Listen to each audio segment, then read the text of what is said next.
नमस्कार दोस्तों, मैं गजेंद्र गंजी ट्यूटोरियल के इस ऑनलाइन ई एजुकेशन प्लेटफॉर्म पर आप सभी का स्वागत करता हूं, अभिनंदन करता हूं। आज हम लोग पुनः आगामी हमारे छत्तीसगढ़ में जो प्रयोगशाला परिचारक एग्जाम होने वाले हैं उसको ध्यान में रखते हुए साइंस का एक महत्वपूर्ण टॉपिक रिप्रोडक्शन सिस्टम के सेकंड पार्ट को आज हम लोग पढ़ेंगे। इसके पहले वाले पार्ट में मैंने आप लोग को पढ़ाया था आखिर रिप्रोडक्शन होता क्या है, उसके कितने प्रकार होते हैं, किसे वीवी पेरेस बोलते हैं, किसे ओवी पेरेस बोलते हैं, ए सेक्शुअल और सेक्शुअल रिप्रोडक्शन होता क्या है, उसमें मैंने डिफरेंस भी बताए थे। फिर मैंने आप लोग को बताया था आइडेंटिफिकेशन ऑफ रिप्रोडक्शन सिस्टम, है ना।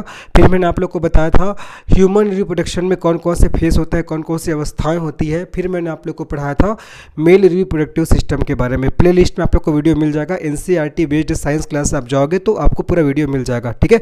तो चलिए आज हम लोग पढ़ेंगे फीमेल रिप्रोडक्टिव सिस्टम के बारे में। इससे पहले वाले क्लास में मैंने मेल का तो पूरा पढ़ा दिया है, अब आज हम लोग पढ़ेंगे फीमेल। उसके बाद ये आपका रिप्रोडक्शन सिस्टम आपका खत्म हो जाएगा। चलिए, तो जैसे कि आप लोग को डायग्राम दिखाई दे रहा होगा, चलो इसका हम लोग नॉमेनक्लेचर करते हैं, किसे किसे किस नाम से जानते हैं, ठीक है।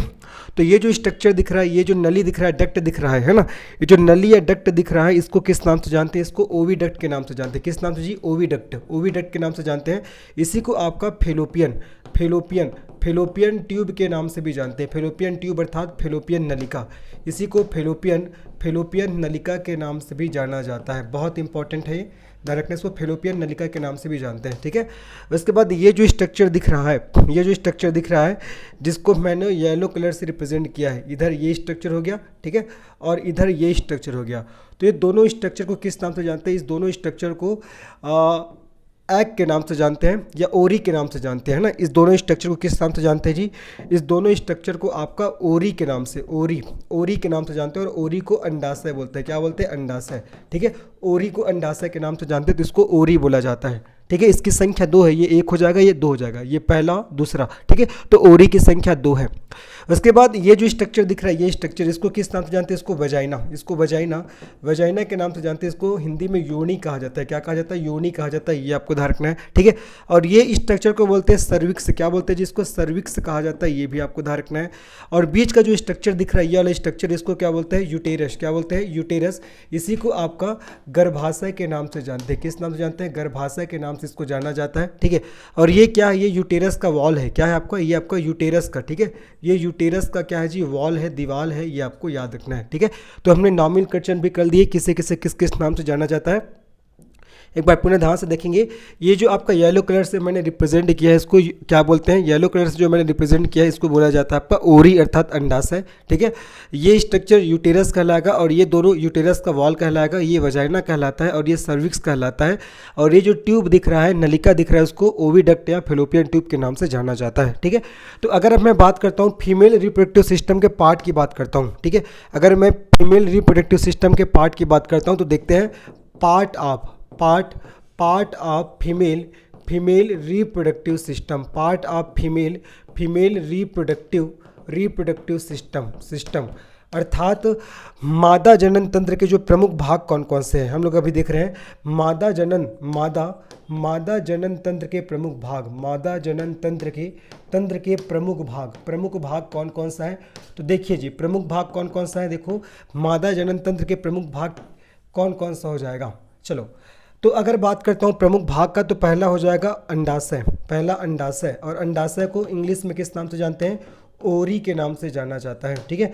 दूसरा अगर आप लोग देख रहे हो भाई, है ना, दूसरा हो जाएगा फेलोपियन ट्यूब। दूसरा क्या होगा? Fallopian tube. दूसरा हो जाएगा फेलोपियन ट्यूब, जिसको ओविडक्ट के नाम से भी जानते हैं। किस नाम से जानते हैं? जिसको ओविडक्ट के नाम से भी जानते हैं।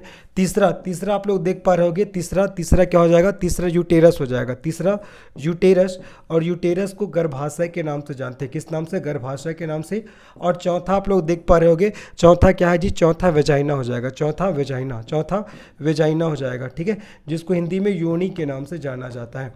तो ये सब क्या है? ये सब मादा जनन तंत्र के प्रमुख भाग है। कौन कौन सा? ओरी अर्थात अंडाशय, फेलोपियन ट्यूब जिसको ओविडक्ट के नाम से जानते हैं, ठीक है, जिसको आपका अंडवाहिका के नाम से जाना जाता है। और तीसरा यूटेरस, जिसको गर्भाशय के नाम से जानते हैं। और चौथा वेजाइना, जिसको योनि के नाम से जाना जाता है। तो ये फीमेल रिप्रोडक्टिव सिस्टम के प्रमुख पार्ट होते हैं, प्रमुख भाग होते हैं। अब इसी के बारे में हम लोग को एक एक करके अच्छे से पढ़ते चलने हैं।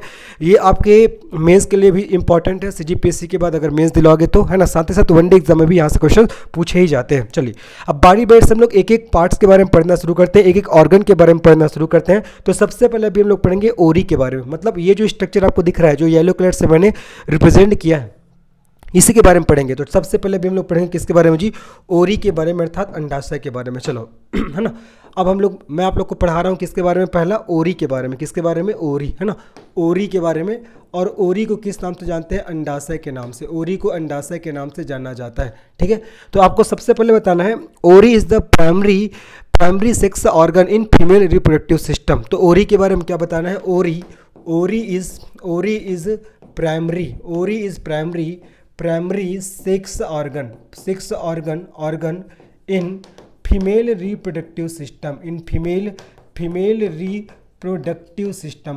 रिप्रोडक्टिव सिस्टम, ठीक है। मैंने क्या बताया कि ओरी क्या होता है, वो प्राइमरी सेक्स ऑर्गन होता है फीमेल रिप्रोडक्टिव सिस्टम का, मतलब अंडाशय मादा जनन तंत्र का प्रमुख भाग होता है। ये पहले तो आपको ध्यान रखना है, ठीक है। अगर इसके नंबर की बात करते हैं, इसकी संख्या की बात करते हैं, तो इसकी संख्या कितनी होती है, इसकी संख्या 2 होती है। जैसे कि आप लोग डायग्राम से देख पा रहे होगे, एक ये हो गया, एक ये हो गया, तो इसकी संख्या कितनी होती है जी, 2 होती है। वही अगर मैं पेयर की बात करता हूँ, पेयर मतलब होता है जोड़ी, तो कितने जोड़ी में पाया जाता है, तो एक जोड़ी में। कितने जोड़ी में, एक जोड़ी में ये पाया जाता है, ये आपको याद रखना है जी, एक जोड़ी में ये पाया जाता है, ठीक है। आगे बढ़ते हैं। अब ये जो ओरी है, ओरी का मेन फंक्शन क्या होता है, ठीक है। अब हम लोग जानते हैं फंक्शन, इसके फंक्शन क्या है, ओरी के फंक्शन क्या है, इसके कार्य क्या है, ठीक है। कार्य के बारे में हम लोग चर्चा करते हैं, इसके फंक्शन क्या है। तो सबसे पहला हो जाएगा फॉर्मेशन ऑफ ओवम, और ओवम को आपका एग के नाम से भी जानते हैं। अर्थात ये क्या करता है, ये किसका निर्माण करता है, अंडाणु का निर्माण करता है। किसका, अंडाणु का निर्माण करता है। ओवम का निर्माण अर्थात अंडाणु का निर्माण करता है। और इसी ओवम से, ये हो जाएगा ओवम, और इसी ओवम से कौन मिलेगा, स्पर्म मिलता है। ये स्पर्म है और ये ओवम से मिलेगा, और क्या बनाता है, जाइगोट बनाता है। क्या बनाता है जी, जाइगोट बनाता है, ठीक है। जाइगोट बनाएगा, फिर जाइगोट से क्या बनेगा, जाइगोट से बनता है एम्ब्रियो, ठीक है। जाइगोट से क्या बनेगा, एम्ब्रियो बनता है। और एम्ब्रियो से किसका निर्माण होता है, एक बच्चे का अर्थात बेबी का निर्माण होता है। ये आपको ध्यान रखना है ना। तो जो फॉर्मेशन ऑफ ओवम अर्थात अंडाणु का निर्माण कौन कर रहा है, ओरी कर रहा है, ये आपको याद रखने हैं जी, ठीक है। और ओवम के बारे में और क्या ध्यान रखना है, मैं नोट करके बता रहा हूँ। ओवम के बारे में और क्या ध्यान रखोगे कि ovum is largest cell in human body, ठीक है। ह्यूमन बॉडी, अगर मनुष्य के शरीर की सबसे बड़ी कोशिका की बात करें, तो मनुष्य के शरीर की सबसे बड़ी कोशिका ओवम होता है, ठीक है, जो फीमेल के रिप्रोडक्टिव सिस्टम में बनता है। ये आपको ध्यान रखना है, ठीक है। आगे बढ़ते हैं। दूसरा फंक्शन क्या हो जाएगा आपका, ओरी का दूसरा फंक्शन आपको ध्यान रखना है। ओरी क्या करता है, ये formation of oestrogen and progesterone hormone, oestrogen एवं progesterone hormone, formation of oestrogen and progesterone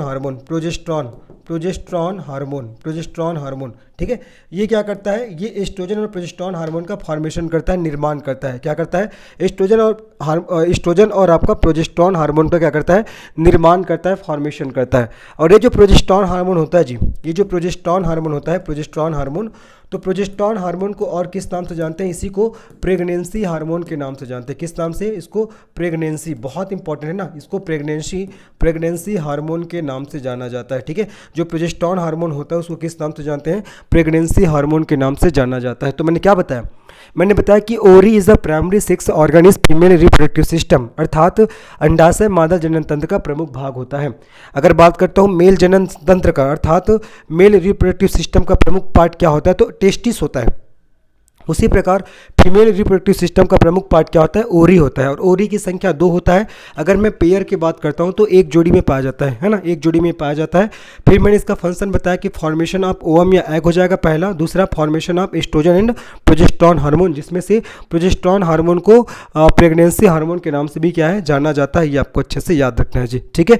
आगे बढ़ते हैं। अब आपके दिमाग में क्वेश्चन बन रहा हो कि सर ठीक है भाई, जो ओरी होता है वो किसका फॉर्मेशन करता है, ओवम का।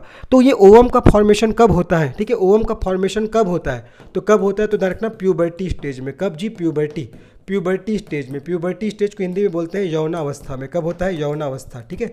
यौनावस्था में क्या होता है? ओवम का निर्माण होता है। और अगर यौनावस्था की बात करें तो आपका फीमेल या बोल सकते हैं गर्ल, है ना, गर्ल की आपका बॉडी में देखा जाए तो 11 से 13 वर्ष की उम्र में, 11 से 13 वर्ष की उम्र में क्या होता है? ओवम बनना प्रारंभ हो जाता है। 11 से 13 वर्ष की उम्र में ओवम बनना प्रारंभ हो जाता है। मतलब ध्यान रखना, जब गर्ल्स को सबसे पहले क्या आते हैं? पीरियड आते हैं। जब गर्ल को सबसे पहले क्या आते हैं? पीरियड आते हैं। पीरियड जो कि आता है 11 से 13 वर्ष की उम्र में, इसी को बोला जाता है मेनार्की। तो जब गर्ल में सबसे पहले पीरियड आएंगे मतलब समझ जाओ कि हाँ उसके बॉडी में ओवम का फॉर्मेशन अब शुरू हो गया है। और जो अंतिम बार जो पीरियड आता है ये फर्स्ट पीरियड हो जाएगा ना, ये फर्स्ट पीरियड, तो फर्स्ट पीरियड को मेनार्की बोलते हैं। और अंतिम बार जो पीरियड आते हैं, है ना, गर्ल्स लोग को अंतिम बार जो क्या आते हैं? पीरियड आते हैं, उसको क्या बोलते हैं? उसको मेनोपॉज बोलते हैं। क्या बोलते हैं? मेनोपॉज, जो कि 45 से 48 वर्ष की उम्र में आते हैं। अर्थात अगर बात करते हैं गर्ल्स का, अगर बात करते हैं महिला का, तो 45 से 48 वर्ष तक वो माँ बनने के लिए सक्षम होती है, क्योंकि इसी दरमियान उसके बॉडी में ओवम का निर्माण होता है। ठीक है, तो इसको भी आपको ध्यान रखना बहुत इंपॉर्टेंट है जी, है ना। जब गर्ल्स लोग में पहली बार जब पीरियड आते हैं उसको क्या बोलते हैं? मेनार्की, और अंतिम बार आता है उसको मेनोपॉज कहा जाता है। ठीक है, ये आपको ध्यान रखना है।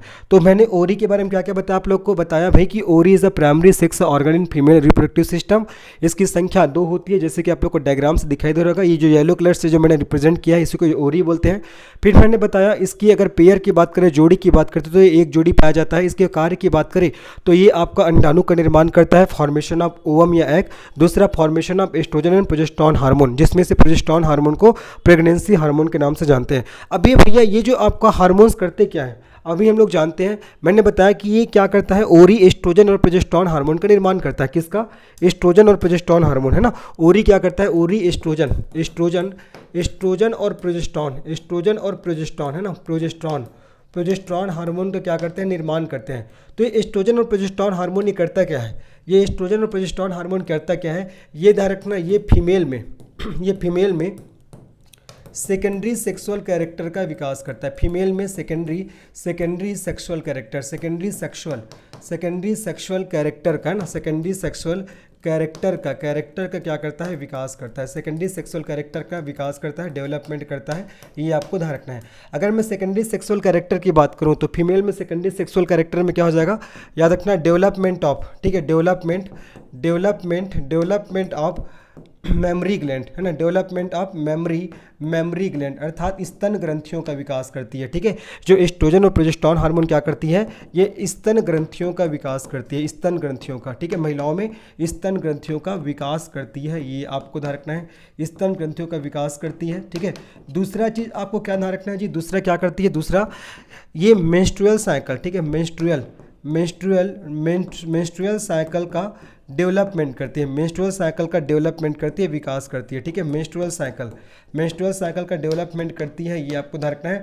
मेंस्ट्रुअल साइकिल को किस नाम से जानते हैं जी? इसी को आपका हिंदी में मासिक चक्र या मासिक धर्म के नाम से जानते हैं। और इसका अवधि कितना होता है? जो पीरियड आते हैं, मेंस्ट्रुअल साइकिल जो चलता है उसका अवधि कितना है? उसका अवधि होता है जी 28 दिन। उसका अवधि कितना होता है? 28 दिन होता है, ये भी आपको ध्यान रखना है, यहाँ से क्वेश्चन आते हैं। ठीक है, तो ये जो आपका एस्ट्रोजन और प्रोजेस्टेरोन हार्मोन है ये करता क्या? ये फीमेल में सेकेंडरी सेक्सुअल कैरेक्टर का विकास करते हैं। पहले बताया उसके शरीर में स्तन ग्रंथियों का विकास करती है, डेवलपमेंट ऑफ मेमरी ग्लैंड, और दूसरा मेंस्ट्रुअल साइकिल को ये डेवलपमेंट करती है ना, अर्थात उसका विकास करती है, ये आपको ध्यान रखना है। ये आपका एस्ट्रोजन और प्रोजेस्टेरोन हार्मोन के बारे में हो जाएगा। ठीक है, इनके फंक्शन हो जाएंगे, क्या क्या फंक्शन है? डेवलपमेंट ऑफ मेमरी ग्लैंड और मेंस्ट्रुएशन साइकिल क्या करते हैं? विकास करते हैं। साथ ही साथ ये आपका फॉर्मेशन ऑफ प्लेसेंटा, ये क्या करती है? प्लेसेंटा का निर्माण करती है। क्या करती है जी? प्लेसेंटा का निर्माण करती है। इसी प्लेसेंटा के मार्ग से या इसी प्लेसेंटा के द्वारा क्या होता है? जैसे कि ये गर्भाशय हो गया, गर्भाशय में नीचे बच्चा है तो ऊपर में ये प्लेसेंटा का ऐसे लेयर बनता है ना, और यहाँ से एक ऐसे नली कनेक्टेड होता है। तो इसी प्लेसेंटा के माध्यम से, इसी प्लेसेंटा में क्या होता है? इसी प्लेसेंटा में जो आपका जो माँ है जो उसकी बॉडी में भोजन बनते हैं, ब्लड बनते हैं, मिनरल्स बनते हैं, उसी प्लेसेंटा के मार्ग से कहाँ जाता है? बच्चे के शरीर में जाता है। जाता है। तो प्लेसेंटा का फॉर्मेशन कौन करती है? यही एस्ट्रोजन और प्रोजेस्टेरॉन नामक हार्मोन करती है, ये आपको ध्यान रखना है जी। ठीक है, ये सब आपका फंक्शन है किसके? एस्ट्रोजन और प्रोजेस्टेरॉन हार्मोन के। तो ये क्या क्या करती है मैंने आप लोग को बता दिया। एक बार जल्दी से रिवाइज कराता हूँ मैंने क्या क्या बताया। देखो मैंने बताया सबसे पहले हम लोग पढ़ना शुरू किए ओरी के बारे में। तो ओरी के बारे में मैंने बताया ओरी is the primary sex organ in female reproductive system, अर्थात अंडाशय मादा जनन तंत्र का सबसे प्रमुख भाग होता है। इसकी संख्या 2 होती है। अगर जोड़ी की बात करते हैं तो एक जोड़ी में पाए जाते हैं। फंक्शन की बात करते हैं तो ये आपका ओवम का फॉर्मेशन करती है, अंडाणु का निर्माण करती है, और ये एस्ट्रोजन और प्रोजेस्टेरॉन नामक हार्मोन का निर्माण करती है, जिसमें से प्रोजेस्टेरॉन नामक हार्मोन को प्रेगनेंसी हार्मोन के नाम से भी जाना जाता है। ठीक है, और मैंने बताया ये जो ओवम होता है, ovum is the largest cell in human body. एक मनुष्य के शरीर के अंदर सबसे बड़ी कोशिका अगर पूछेगा तो ओवम हो जाएगा, और सबसे छोटी कोशिका स्पर्म होता है मनुष्य के बॉडी में अगर बात करें तो, है ना। और ये जो ओवम का निर्माण एक का फॉर्मेशन कब शुरू होता है गर्ल्स लोग में? तो याद रखना 11 से 13 वर्ष की उम्र में, है ना, यौनावस्था में, उसी को प्यूबर्टी स्टेज बोला जाता है। फिर मैंने बताया आपका जो एस्ट्रोजन और प्रोजेस्टेरॉन हार्मोन है वो फीमेल में सेकेंडरी सेक्सुअल कैरेक्टर का विकास करती है। इसकी अवधि 28 दिन तक होती है ना। और दूसरा चीज़ मैंने बताया मतलब जो मेंस्ट्रुअल साइकिल की अवधि 28 दिन तक होती है ना। और दूसरा मैंने बताया ये डेवलपमेंट ऑफ मेमोरी ग्लैंड अर्थात स्तन ग्रंथियों का विकास करेगी। दूसरा मेंस्ट्रुअल साइकिल का डेवलपमेंट करती है जिसका टेन्योर 28 दिन तक का होता है ना। और ये प्लेसेंटा का निर्माण करती है। इसी प्लेसेंटा के द्वारा ही जो खाना होते हैं, भोजन होते हैं, मिनरल्स होते हैं, ब्लड होते हैं, वो माँ के शरीर से बच्चे के शरीर में प्रवेश करता है। ठीक है, ये आपको ध्यान रखना है। तो ये मैंने पढ़ा दिया किसके बारे में जी? मैंने पढ़ा दिया किसके बारे में? ओरी के बारे में, है ना। ओरी के बाद देखो ये ओरी हो गया, है ना, ये ओरी आपने पढ़ लिया, ये ओरी पढ़ लिया। उसके बाद देखो ये जो डक्ट दिख रहा है इसी डक्ट को बोलते हैं फेलोपियन ट्यूब, है ना। अब हम लोग पढ़ते हैं किसके बारे में? फेलोपियन ट्यूब के बारे में पढ़ते हैं। हमने ओरी के बारे में पढ़ लिया, अब किसके बारे में पढ़ेंगे? फेलोपियन ट्यूब के बारे में। देखिए अब हम लोग पढ़ते हैं फेलोपियन ट्यूब। फेलोपियन ट्यूब हम लोग अब पढ़ेंगे जी फेलोपियन ट्यूब के बारे में, जिसको फेलोपियन नलिका या ओविडक्ट के नाम से जानते हैं। इसको ओविडक्ट के नाम से भी इसको जाना जाता है, ओविडक्ट के नाम से भी इसको जाना जाता है। अब देखो ध्यान से सुनिएगा, पहले डायग्राम में चलते हैं डायग्राम में चलते हैं। देखो मैंने बताया ये जो ओरी होता है, ये ओरी में किसका निर्माण होता है? ओवम का, अर्थात अंडाणु का निर्माण होता है। किसका? अंडाणु का निर्माण होता है। अब भैया ओरी में अंडाणु तो बन गया, ओरी में क्या बन गया? ओरी में अंडाणु बन गया। ठीक है, ये समझिए, ये जो मैं स्ट्रक्चर बना रहा हूँ ये क्या है? अंडाणु है ना। ओरी में क्या बन गया? अंडाणु बन गया। अब ये जो अंडाणु है ये अंडाणु बन गया। अब ये अंडाणु क्या करेगा? ये अंडाणु निकलेगा और किसमें? फेलोपियन ट्यूब में। फेलोपियन ट्यूब में जाकर क्या करेगा? स्पर्म का वेट करने लग जाएगा। ठीक है, मैंने क्या बोला कि ओरी में किसका निर्माण हुआ है? अंडाणु का निर्माण हुआ है। और ओरी में जब अंडाणु का निर्माण होता है तो वो अंडाणु है वो ओरी से निकल के, अंडाशय से निकल के फेलोपियन ट्यूब में चला जाता है और किसका वेट करने लग जाता है? स्पर्म का, है ना, स्पर्म का वेट करने लग जाता है। और इस बीच अगर मेल और फीमेल में सेक्सुअल रिलेशनशिप बनते हैं तो मेल के पेनिस के द्वारा फीमेल के वजाइना के मार्ग से स्पर्म को उसके शरीर में डाला जाता है, उसके मेन सेक्स ऑर्गन में डाला जाता है ना। उसके बाद क्या होगा? वो जो स्पर्म है वो क्या करेगा? वो सीधा फेलोपियन ट्यूब में जाएगा और फेलोपियन ट्यूब में जो ओवम उसका वेट कर रहा है उसको क्या कर देता है? फर्टिलाइज कर देता है। इसी को बोलते हैं आपका निषेचन, है ना। तो मैंने क्या बताया, उसी को जो मैंने बताया उसी को मैं यहाँ पास आपको लिख के बता रहा हूँ। देखो फेलोपियन ट्यूब में आपको क्या बताना है? जब स्पर्म एवं ओवम, जब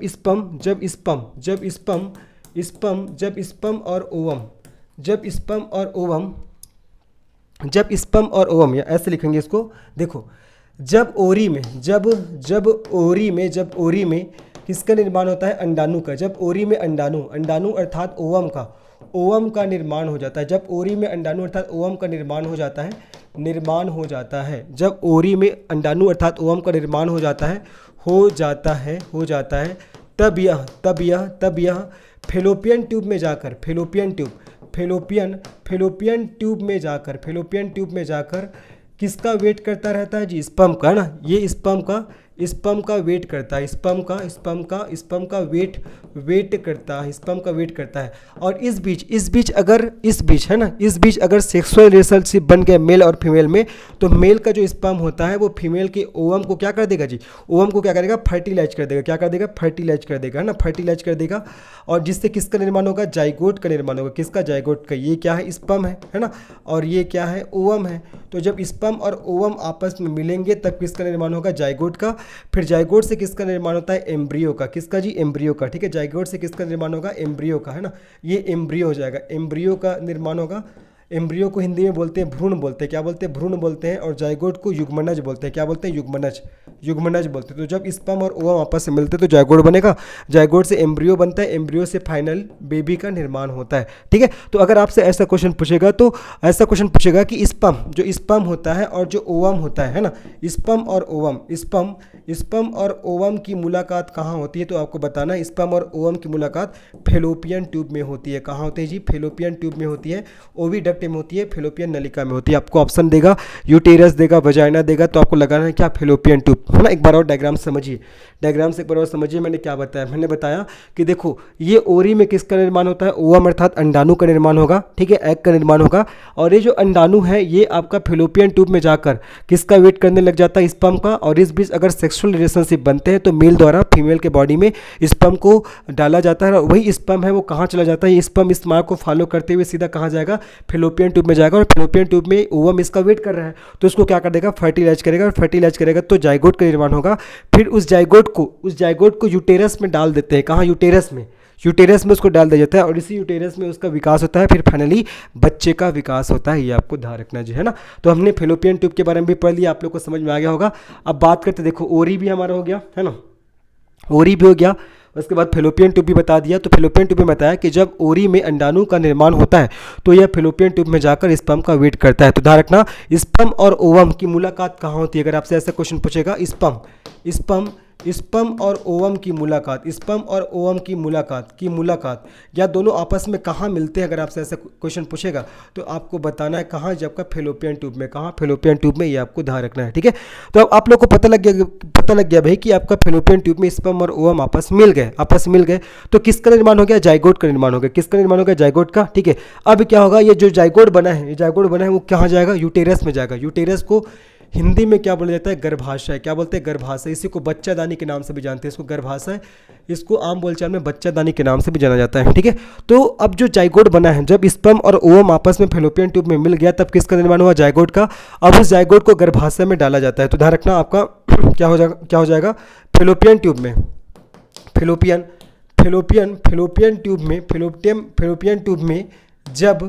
ट्यूब में जब स्पर्म अर्थात शुक्राणु, स्पर्म और ओवम अर्थात अंडाणु, फेलोपियन ट्यूब में जब स्पर्म और ओवम आपस में मिलते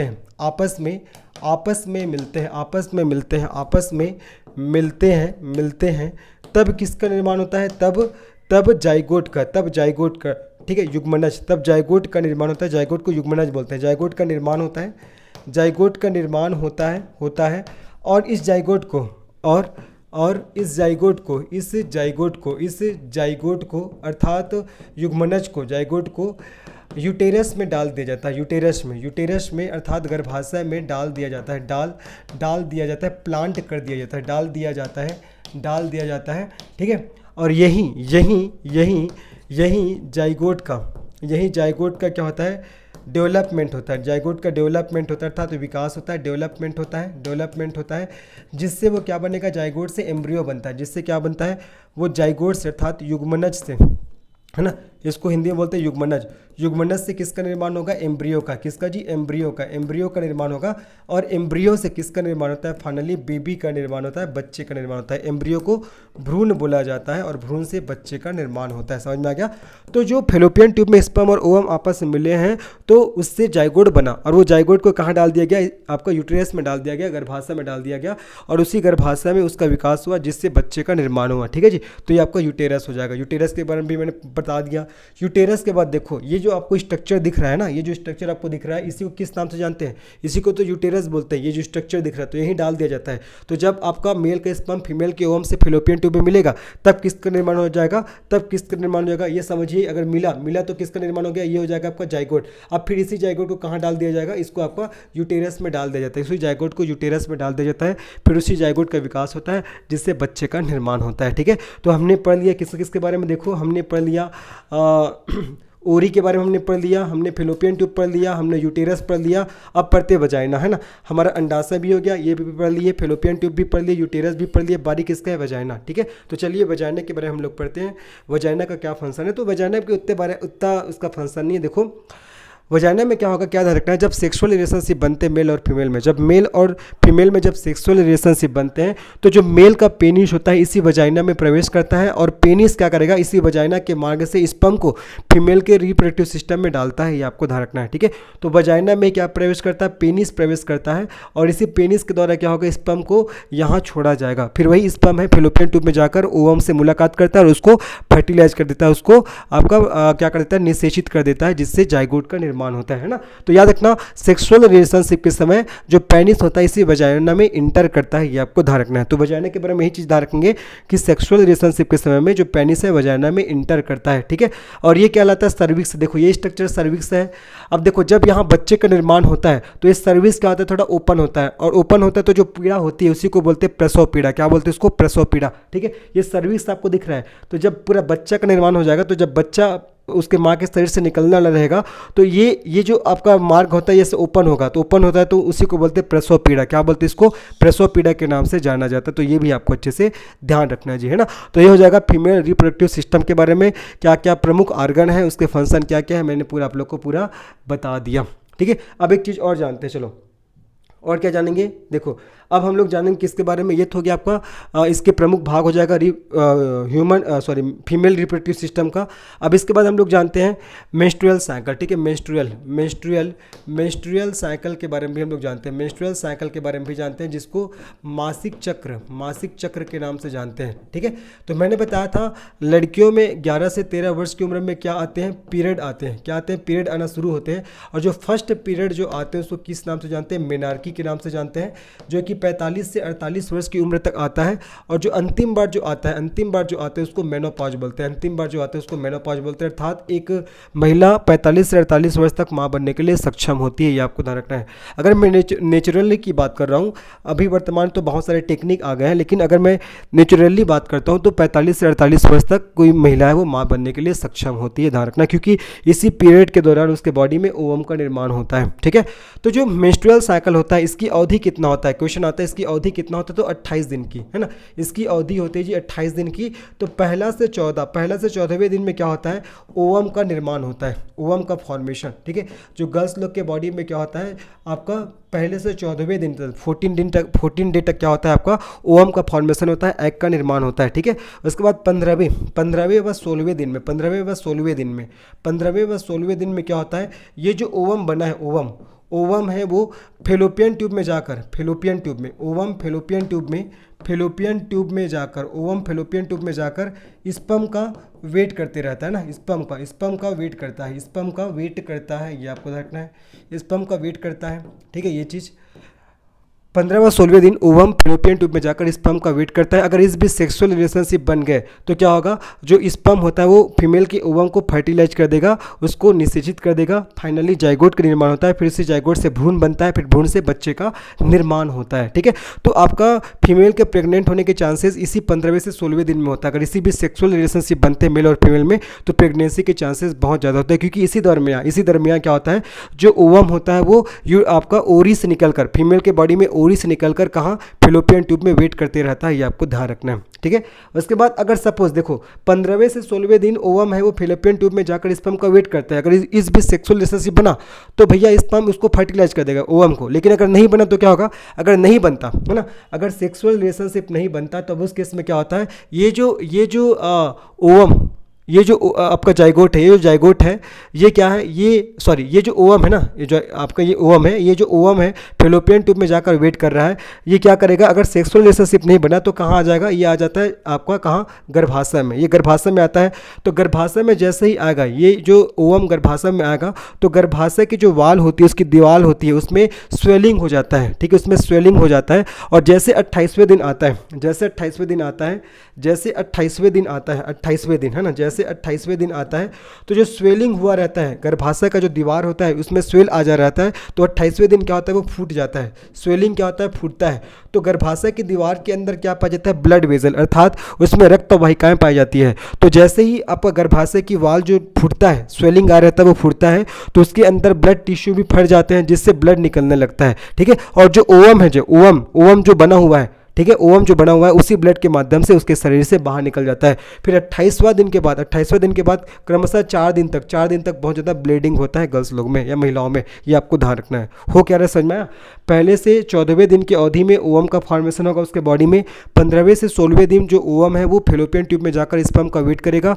अगर इस बीच में सेक्सुअल रिलेशनशिप बनेंगे तो स्पर्म है वो ओवम को फर्टिलाइज कर देगा। लेकिन अगर नहीं बना तो वही जो ओवम है यूटेरस में आ जाएगा, और यूटेरस में आने के बाद वहाँ के दीवार में स्वेलिंग आ जाएगा, और जैसे 28वां दिन होगा तो वो जो स्वेलिंग हो रहेगा वो आपका फट जाएगा, और फटेगा तो क्या होगा, उस वाल में ब्लड टिश्यू होंगे, रक्त आपका वाहिकाएं होंगी, वो क्या होंगी, फट जाएंगी, और फटेंगी तो वहाँ से ब्लड निकलेगा, और उसी ब्लड के माध्यम से जो ओवम है वो भी बाहर आ जाता है। तो इस प्रकार से मेंस्ट्रुअल साइकिल होता है, ये भी आपको अच्छे से ध्यान रखना है। तो इस प्रकार से मैंने मेल और फीमेल रिप्रोडक्टिव सिस्टम के बारे में पूरा पढ़ा दिया। इससे पहले मैंने मेल रिप्रोडक्टिव सिस्टम के बारे में पढ़ाया थे, तो अगर आपने उस क्लास को नहीं देखा है तो NCERT बेस्ड साइंस क्लास जो प्ले लिस्ट बना है उसमें जाकर देखिएगा। बता रहा हूँ सब एग्जाम के लिए इंपॉर्टेंट होगा। एक बार इसको पढ़िए, पढ़ने के बाद आपको केवल MCQ सॉल्व करना है, निश्चित ही आपसे क्वेश्चन बन जाएंगे। ठीक है, एक चीज़ और ध्यान रखना, फीमेल के गोनाड ग्लैंड से एक और हार्मोन का सिक्रेशन होता है। गोनाड को बोलते हैं जनन ग्रंथि, है ना।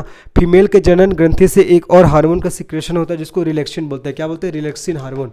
रिलैक्सिन हार्मोन, ये रिलैक्सिन हार्मोन करता क्या है? रिलैक्सिन हार्मोन करता क्या है, जैसे कि देखो ये गर्भाशय है ना, गर्भाशय है, तो गर्भाशय में जब रहता है कोई बच्चा तो उसका क्या होता है, सिर ऊपर की ओर होता है और पैर नीचे की ओर होता है। लेकिन जो रिलैक्सिन हार्मोन क्या करता है, डिलीवरी के समय में पैर को नीचे सिर को नीचे की ओर ला देता है, पैर को ऊपर की ओर ला देता है। कौन सा हार्मोन? Relaxin hormone. इसका भी सिक्रेशन किससे होता है? मादा जनन ग्रंथि से। मादा जनन ग्रंथि से इसका सिक्रेशन होता है, ये आपको ध्यान रखना है, जो बच्चे के सिर को नीचे की ओर ला देता है। ठीक है, और जब एक बच्चा है अपने माँ के वजाइना से बाहर आता है, जब एक बच्चा है अपने माँ की वजाइना से बाहर आता है, इस मार्ग से बाहर आता है, तो इसके मसल्स को रिलैक्सेशन भी प्रोवाइड करता है वो रिलैक्सिन हार्मोन। ठीक है, तो इन सभी बातों को आपको ध्यान में रखना है। तो होपफुली आशा कर रहा हूँ आपको ये वीडियो पसंद आया होगा। तो अगर पसंद आया होगा तो निश्चित इस वीडियो को लाइक करिए, इस चैनल को सब्सक्राइब करिए और अपने दोस्तों को शेयर करिए। मिलते हैं नेक्स्ट वीडियो में, तब तक के लिए धन्यवाद, बाय, टेक केयर।